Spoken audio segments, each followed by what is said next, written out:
ধনতেরাস 2025 দিনটা ছিল 18/10/2025। আমরা গিয়েছিলাম গাঙ্গুলি বাগান বাজারে, তারই কিছু দৃশ্য তুলে ধরছি। ঠাসা বাজার, রাস্তা এবং বাজারের ভেতরে প্রচুর ভিড়। যার যেমন দরকার তারা সেরকমভাবে বাজার করছে। সবাই ব্যস্ততার মধ্যেই চলছে। কারো ধারণা এই দিনে ঝাঁটা কেনা ভালো, কারো ধারণা নুন, আবার যাদের পয়সাওয়ালা তাদের ধারণা সোন। গাঙ্গুলি বাগান বাজারে সোনার দোকান নেই, তাই ঝাঁটা নুন কেনার লোকই বেশি। আমরাও এক প্যাকেট নুন নিয়ে নিলাম, খুবই ভালো হয়। বিভিন্ন লোক বিভিন্ন রকম জিনিসপত্র তাদের প্রয়োজন অনুযায়ী কিনছেন, কিনে চলেছেন, হইহল্লা হচ্ছে। দোকানে দোকানে ব্যস্ততা, খরিদ্দারের হাতে বড় বড় ব্যাগ, এইভাবেই বিভিন্ন দোকানে ভিড় চলছে। দশকর্মার দোকানেও বেশ ভালোই ভিড়। দোকানগুলোর সামনে নতুন নতুন ঝাঁটা দেখতে পাচ্ছেন। অনেকেই ঝাঁটা হাতে চলছে। কারো কারো হাতে ঘর ঝাড়ার যে ডান্ডা পাওয়া যায়, মাথায় ব্রাশ জ্বালানো, এবং ডান্ডাগুলোও আছে। ধনতেরাস বলে কথা, লাগবে যখন আজই কিনি। এই ব্যস্ততাতেই সবাই কিনে চলেছে জিনিসপত্র। এই দৃশ্যটা 18/10/2025 গাঙ্গুলি বাগান বাজার। এটা বাজারের ভেতরের দৃশ্য, ভেতরের দোকানপাটে ভিড়ের দৃশ্য। এই যে ঝাঁটা দেখছে, লাঠি দেখছে, মানে ঘর মোছার লাঠি আছে। তবে বেশিরভাগই নিয়েছে ঝাঁটা, ফুল ঝাড়ু ও নারকেল ঝাড়ু। কি অবশ্য ঝাঁটা, যেটা বাইরের থেকে দেখা যাবে, কারণ যিনি কিনবেন তিনি হাতে করেই নিয়ে যাবেন। তাদের হাতে ব্যাগ আছে, ব্যাগের হাতে নিশ্চয়ই বিভিন্ন জিনিস কিনেছে। তার মধ্যে অবশ্যই লবণের প্যাকেট পাওয়া যাবে। বাজারে হলো, ধনতেরাসে হলো, এই বুদ্ধি করেই সবাই বেরিয়েছে। আমরাও মোটামুটি এই দিকটাতেই ঘুরেছি। সাথে দশকর্ম ভাণ্ডারটাও গিয়েছিল আমার বিশেষ। দশকর্মা ভাণ্ডারের ভিতরেও ভালোই ভিড় আছে। জায়গাটা একটু চাপা, যদিও গাঙ্গুলি বাগান এই বাজারটা খুবই চাপা। কারণ যা দেখলাম, আগে হয়তো একটা দোকান ছিল, শরিকে ভাগা হয়ে 2-3টা দোকান হয়েছে। ছোট্ট ছোট্ট জায়গা, লম্বা ছোট, প্রচুর জিনিসপত্র থাকে এগুলোতে। বেরোয়ার পথে একটা চিকেনের দোকানও আছে, এক ঝলক দেখা গেল। এটা মেন রোডের উপরে। এখানে বেশ বড় বড় দোকান আছে। একটা দোকান তো খুব বেশি চলে, কুন্ডুর দোকান বলে এটাকে। মিষ্টির দোকান আছে, কুন্ডুর দোকান রাস্তার উপরে। এই যে মিষ্টির দোকানটা, তার পাশেই একটা বড় ইলেকট্রিকের দোকান আছে। ইলেকট্রিকের দোকানেও মোটামুটি সবাই লাইট টাইট কিনছে। এই যে কুন্ডুর দোকানে, ওটা সবসময়ই ভিড় থাকে, আর এই পার্বণের দিনে তো আরও থাকবে।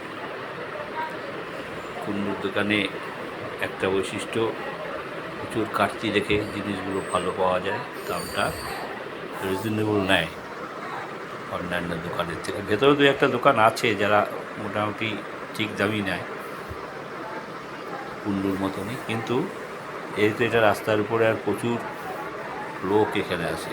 আলু পেঁয়াজের দোকান, আলু পেঁয়াজ, ডিম, আদা, রসুন।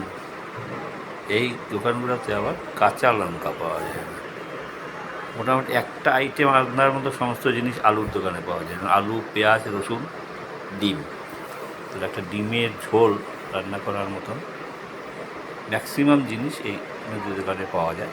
মশলাপাতিটা তো মশলার দোকান থেকেই নিতে হবে, বা বাড়িতে থাকে দিয়ে।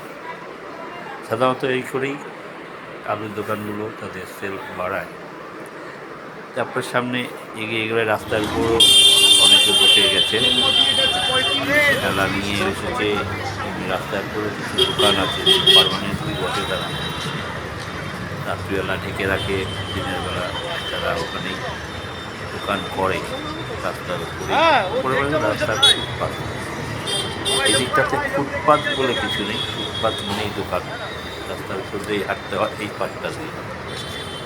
বা আর একটা দিক দিয়েও একই, ফুটপাত বলে আছে, কিন্তু ওখানেও দোকান দিয়ে ফুটপাতটাকে রাস্তা দিয়ে যেতে হয়। একটা রক্ষা, রাস্তা দিয়ে বাজার করা ছাড়া লোকে খুব একটা হাঁটে না। এদিক দিয়ে যারা যায় তারা সবাই অটো করে, গাড়ি করে, বাসে করে করেই যায়। নিজের পক্ষে সাইকেল, রিক্সা, এগুলো করে, স্কুটার, এরা এতে চলে। আমার মতন কিছু আছে যার স্কুটার, সাইকেল কিছু নেই, শুধু অন্য জায়গায় যাওয়ার সময়। এখানে সামনে একটা সত্যনারায়ণ মিষ্টির ঘরের দোকানের সামনে তারা আবার ভাবছে আমৃতি। গরম গরম আমৃত্যু দেখে থেমে যাওয়া হলো। ওখান থেকে 10 টাকা পিস। দুটা আমৃত্যু নেওয়া হবে, যেহেতু বয়স হয়ে গেছে, বেশি মিষ্টি খাওয়া নিষেধ। গরম গরম দুটা আমৃত্যু নেওয়া হবে। তাকে বলা হচ্ছে যাতে মিষ্টিটা কম রেখে ডুবিয়েই উঠিয়ে দিতে দুটা আমৃত্যু। আমি ভেবেছিলাম এখান থেকে হয়তো দেবে না, তখন দেখছি না, আরে এখান থেকে উনি দেবেন। উনি এখান থেকে দিতে রাজি আছে।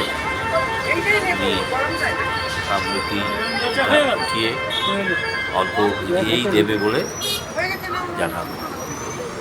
এখন ওটা দুটো। এই দুটা আমৃত্যু উঠিয়েছে, মনে হচ্ছে এটাই আমাদের দেবে। এই যে একটু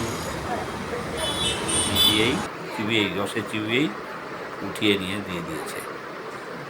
এই তারপরে আমরা এগুলো কিনে মিষ্টিও ওই আমৃত্যু নেওয়া হয়েছে। সোনার দোকানের সামনে দিয়ে দন্তরাসা সোনার দোকানের সামনে দিয়ে যাবো না, একটাই সোনার দোকান আছে। হ্যাঁ, তুমি ভেতরে যাও। ভেতর দিকে সেই দোকানের সামনে দুইটা সোনার দিয়ে জিনিস হাতে দাও। ধনতেরাসের ছোঁয়া দিয়ে উঠলাম না, দূর থেকেই হ্যাপি ধনতেরাস বলে টাকার মালিক। টাটা বাই বাই করে বাড়ির দিকে রওনা হলাম। ধনতেরাস 2025 এখানেই শেষ। আমরা বাড়ি যাচ্ছি। সবাই ভালো থাকবেন, সুস্থ থাকবেন, সাবধানে থাকবেন। নমস্কার।